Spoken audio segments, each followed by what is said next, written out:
Good morning, I'm Patrick Morgan, CEO of Morgan Scientific, and this morning I'm going to take you through a brief and brisk tour of the Body Plethysmograph with ComPAS software. So we're going to begin by describing the cabin itself. This is an instrument that's designed for 15 years minimum lifespan, beautifully engineered, and it has a number of features that I'd like to describe. So first of all, the door can be opened by the patient inside or out. And you can see that this is the extra large cabin size, which will take patients up to 500 pounds in weight. And actually will accommodate up to 575 pounds, but we recommend 500 pounds. The seat is adjustable up and down. Typically though, we recommend that people leave the seat at one height and adjust the patient valve arm up and down. The valve itself is a remarkable piece of engineering. This is a valve that will require no maintenance whatsoever through the lifespan of the product. All of the functions are pneumatic, which are driven by a single cylinder of gas. This instrument only requires a single cylinder of diffusion gas for operation. So that keeps cylinders at a minimum in your space. The valve itself has a pneumatic function with a pneumatograph on the front. And underneath, you'll see something which we affectionately call the ugly bags. These bags are here for a really important reason, and it's one of the things that separates us from nearly every other competitive product on the market. All diffusion measurements with this product are done at atmospheric pressure. No demand valves are there to affect the patient's breath in or to make them gag. Here, they're breathing at atmospheric pressure from an inspiratory reservoir, and we collect an alveolar sample in the smaller expiratory bag. Another remarkable thing about this particular product is its cost of maintenance. Behind the cabin is an electronics module which contains all of the electronics for this device. And underneath are two pods. One contains the CO cell, the other contains the oxygen cell. Helium is built in and requires no maintenance at all. But once a year to 18 months, the oxygen cell will need replacement. This is the only single service item that the technician needs to worry about. No requirement for service contracts or any other particular preventive maintenance. The pod simply pulls down and the cell is unscrewed and replaced in less than a minute. So now we're going to take you on a tour of the ComPAS software. ComPAS has been an application that's been in existence for over 10 years, but our original software began as early as 1980. We were the first company, for example, to ever have an EMR interface with one of Boston's largest teaching hospitals, and that was as early as 1985.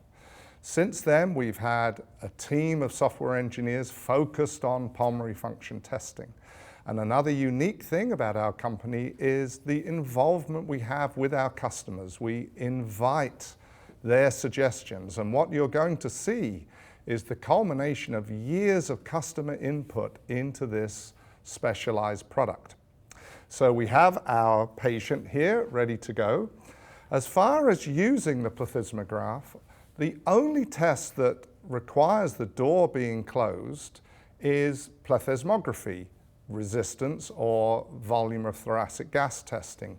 All other tests are done with the door open.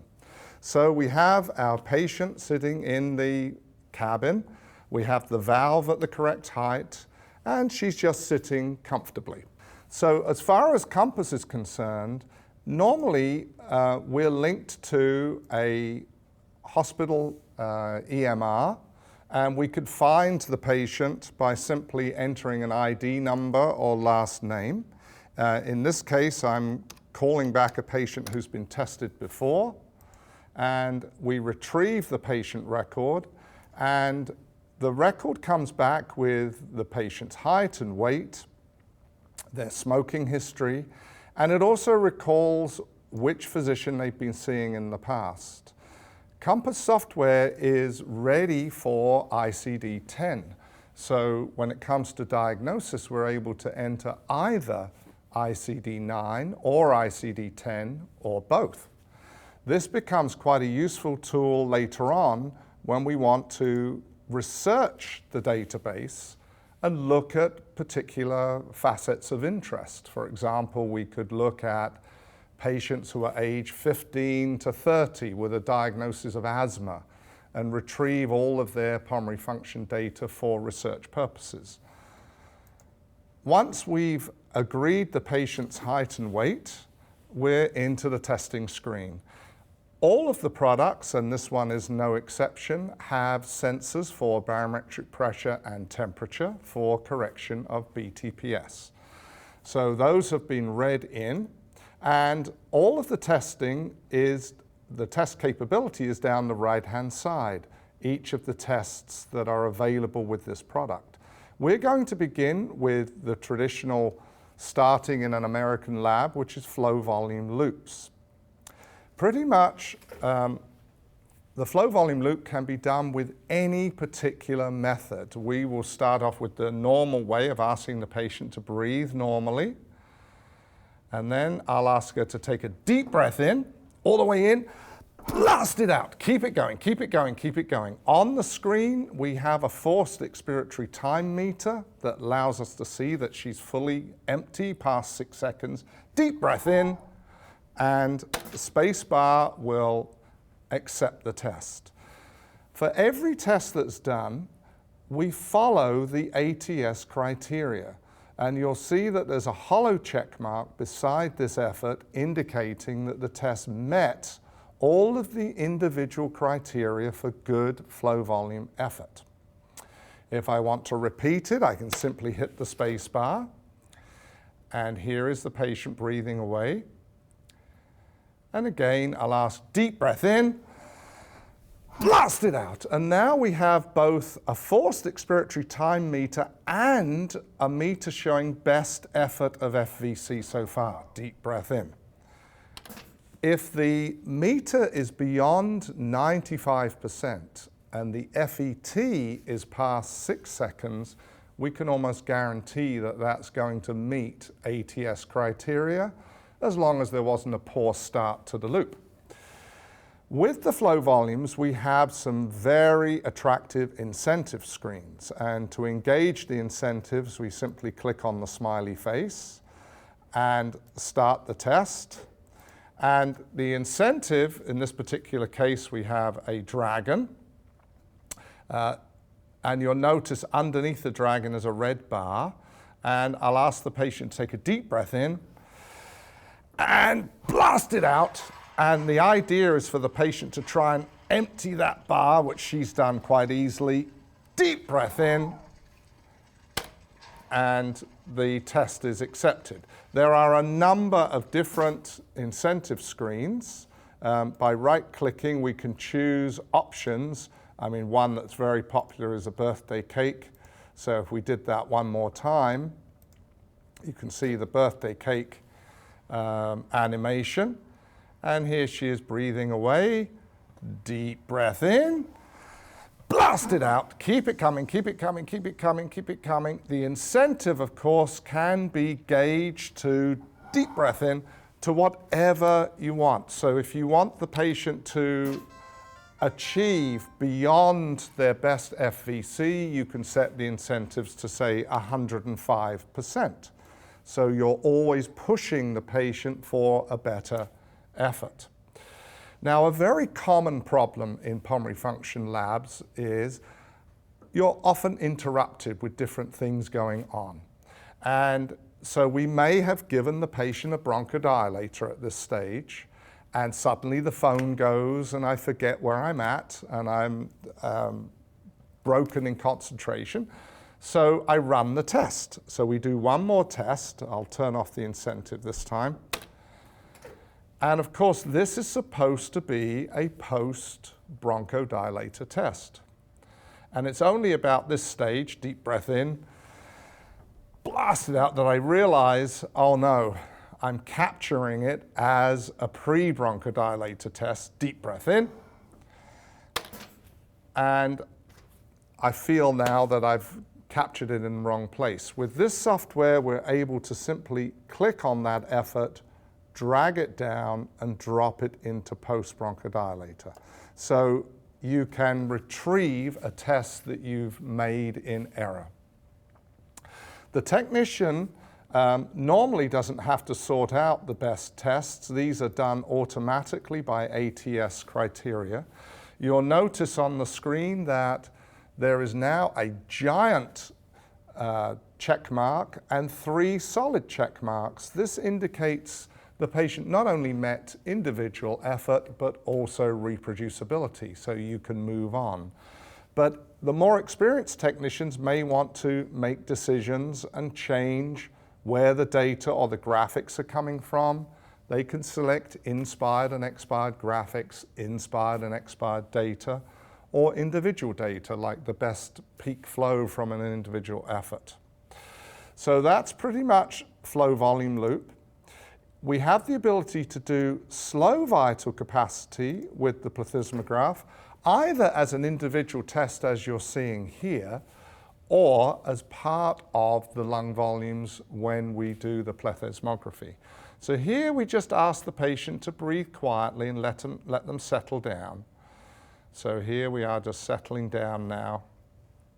And when I see a nice reproducible effort, I'll ask her to take a deep breath in, all the way in, and all the way out. Keep pushing it out, pushing it out, pushing it out, pushing out, a little bit more, little bit more, little bit more. Squeeze every last drop.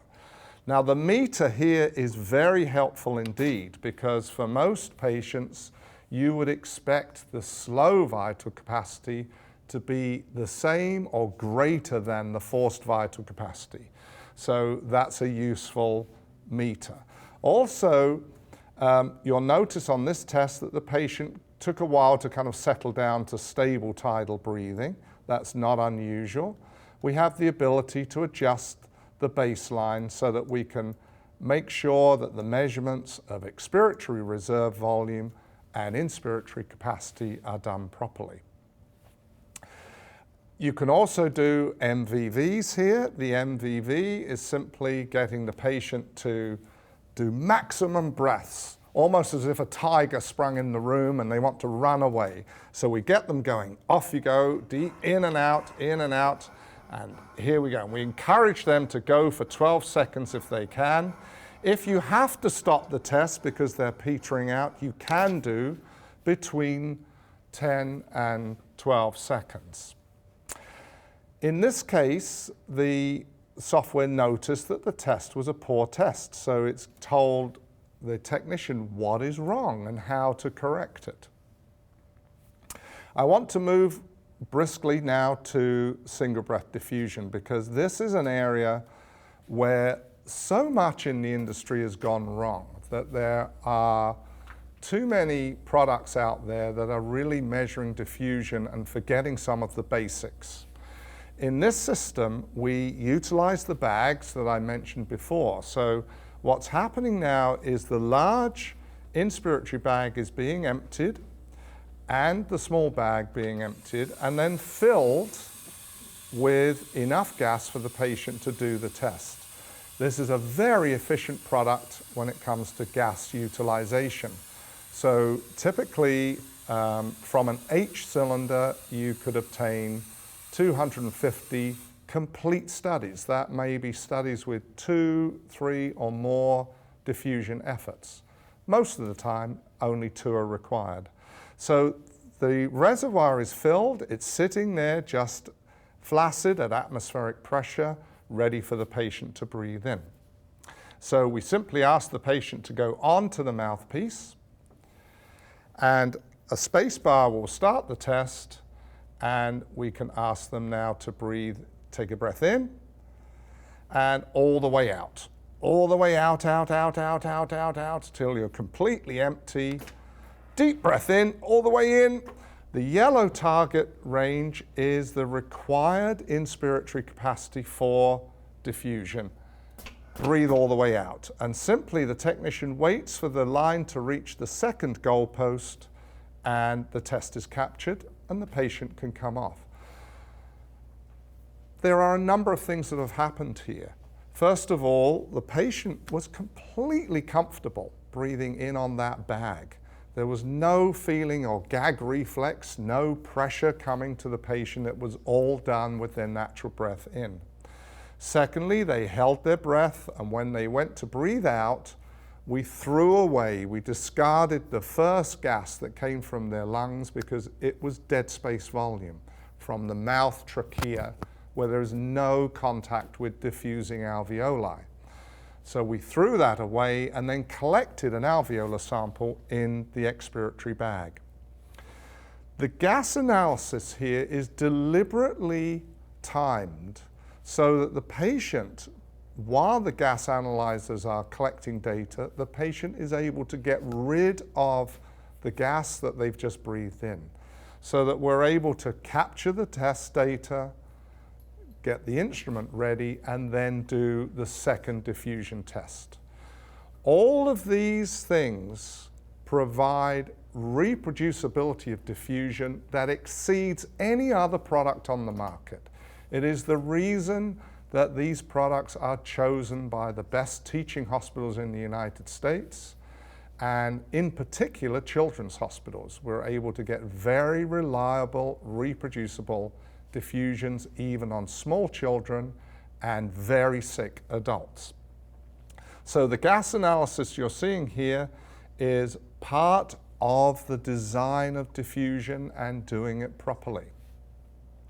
Once the second gas measurement has been made, which is the inspiratory mixture, we measure inspiratory mixture so that we don't assume the cylinder value. And so we know exactly what the patient breathed in, what they breathed out, so that the measurement can be absolutely precise. At this stage, it clears the system, we have our result, and we're ready for a second test if we want to do that.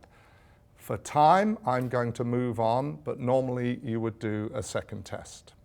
At this stage, I want to show you some of the features of doing plethysmography with this product. There are two options that can be chosen. We can measure lung volume in isolation, just do VTG tests, volume of thoracic gas, or we can combine that with airways resistance. I'm going to show you the combined test because it covers both, but both tests pretty much are identical in operation. Now, the one thing about a plethysmographic test is we're going to ask the test subject to do something rather unusual. We're going to be asking them to breathe in and out against a closure at their mouth. Now, most human beings, when they feel an obstruction, they want to blow it out of the way. So they blow up their cheeks and they want to blow the obstruction out of the way. This test relies on the fact that we are measuring the same pressure at the mouth that we have in the alveoli. So for that reason, we need the glottis to remain open. So we need to encourage the patient to not balloon their cheeks. So we ask them to put their hands on their cheeks during the test and then breathe in and out against a closed shutter. Normally, if you try and do this without any coaching, you'll have frustration. So we developed a lovely coaching screen. I can now ask the patient to go onto the mouthpiece and place your hands in your mouth. And through the software, I can simulate exactly what's going to happen. So I can ask the patient to take little breaths in and out, and I can engage a metronome that gives them the right rate. So she's breathing in and out. The shutter is going to close like this, and she's breathing in and out against the closed shutter. Now, Alison is a practiced breather. I want to show you what it looks like when somebody's not aware of what's going on. So we can start the metronome going, and now I'm going to ask her to deliberately suck in and blow too hard. And if you look at the meter, you can see that she's exceeding the meter range. So with this simple simulation, we can start the metronome, ask them to just breathe gently in and out at that rate against the closed shutter. And if they stay on the meter, then that's exactly what's going to happen during the test. And that little 2-minute of instruction for the patient saves enormous frustration when you're doing this test. So now we can close the door.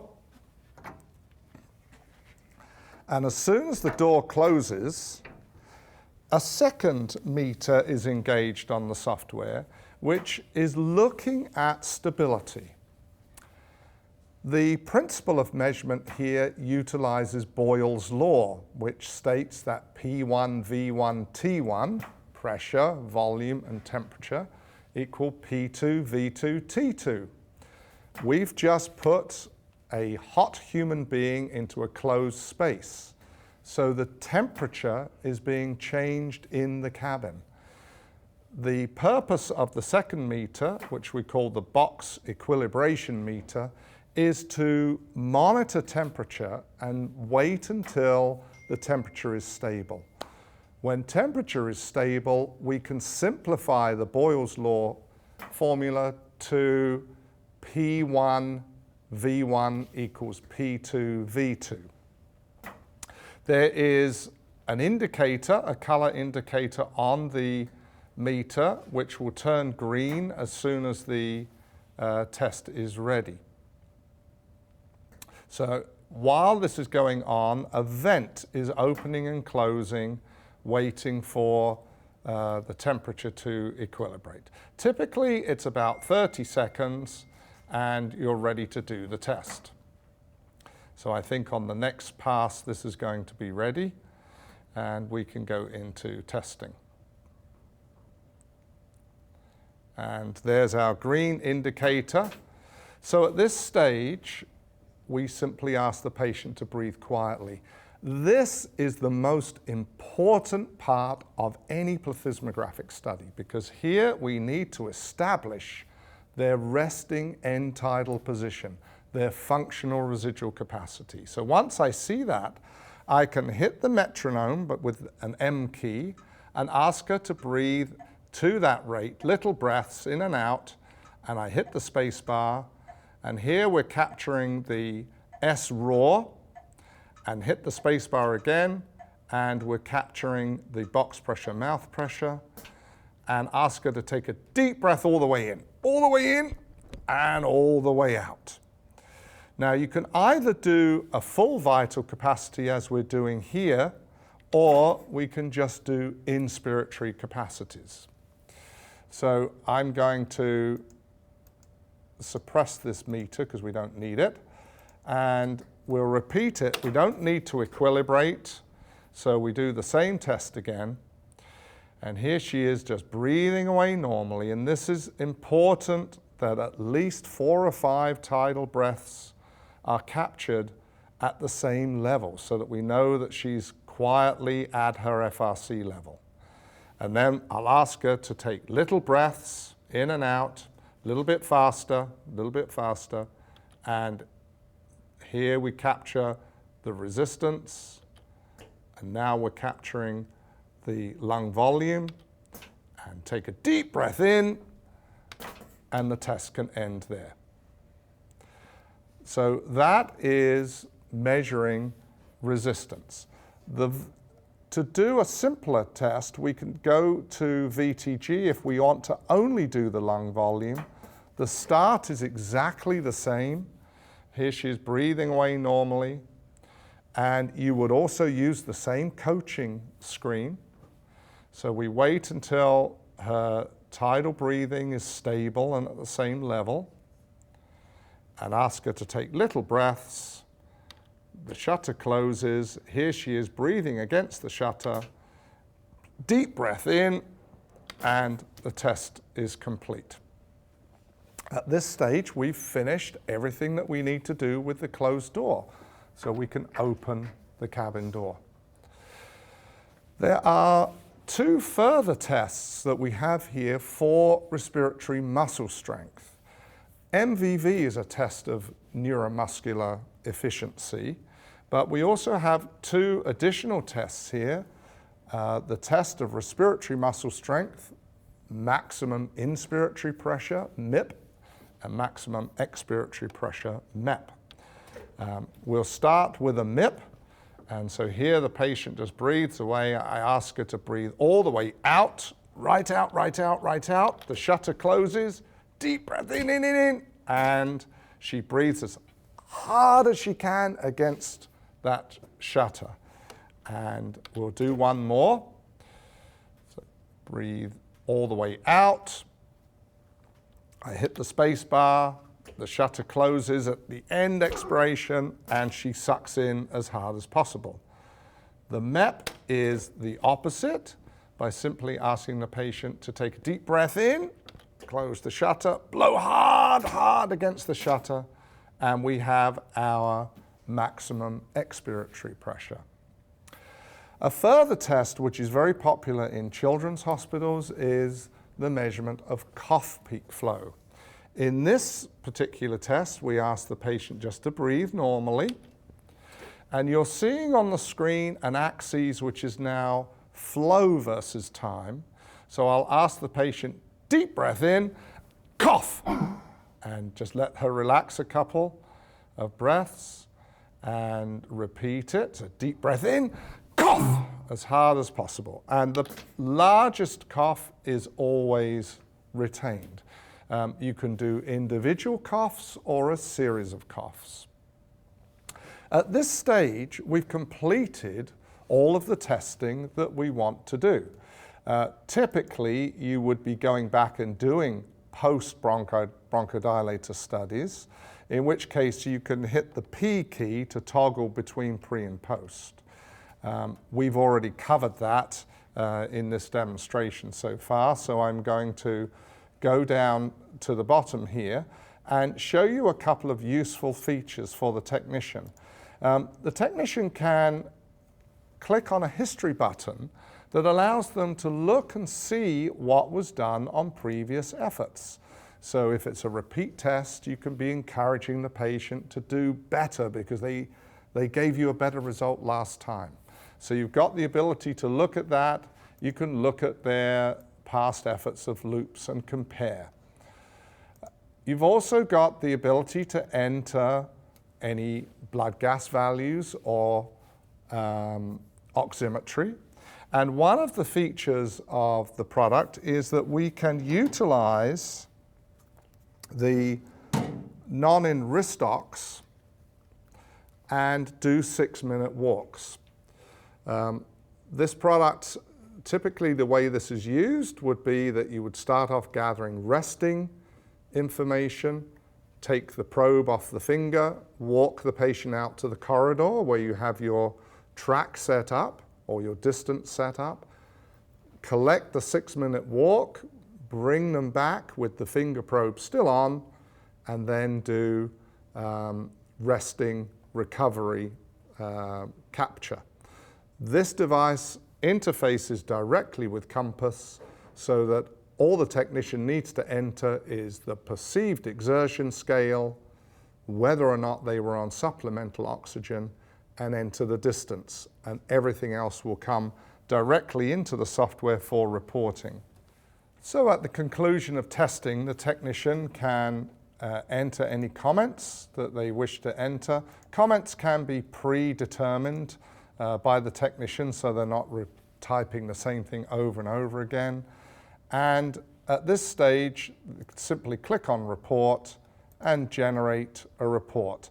This one here is just one example of numerous report styles in this software. I think this is one area where ComPAS far exceeds any other product on the market. The reports can be literally any combination of graphics and numerical format that the physicians and staff want to see. So that's taken you through the plethysmograph, and I'd like to point out a couple of the key features, namely the quality of this engineering. It's a product that will last for in excess of 15 years. Indeed, we have many that are 25 years old. The product itself is not going to change, and it's going to require minimal service requirement. What will change, however, is software. And in this regard, we're probably the leading pulmonary function company in the field. ComPAS is the combination of numerous input from different customers and sites, and it continues in its innovation. Our emphasis, therefore, is really keeping software current and up to date. And for that, we have a minimal ComPAS software license. It's the equivalent of about 3 or 4 patient tests per year.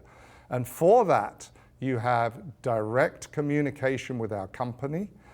When you're on the internet, our engineers can log into the computer and help with any issues that the technician or the physicians may be having. We can see your screens on our screens by invitation only. We provide updates without any other charge. So as the innovations keep coming, you keep enjoying those innovations and benefiting. From ComPAS start to finish, we're already spanning something like 14 years. And the changes are coming even faster now than ever before. And we continue that effort with a team of software engineers that are engaging, they're talented, and more importantly, they are focused on pulmonary function. Thank you.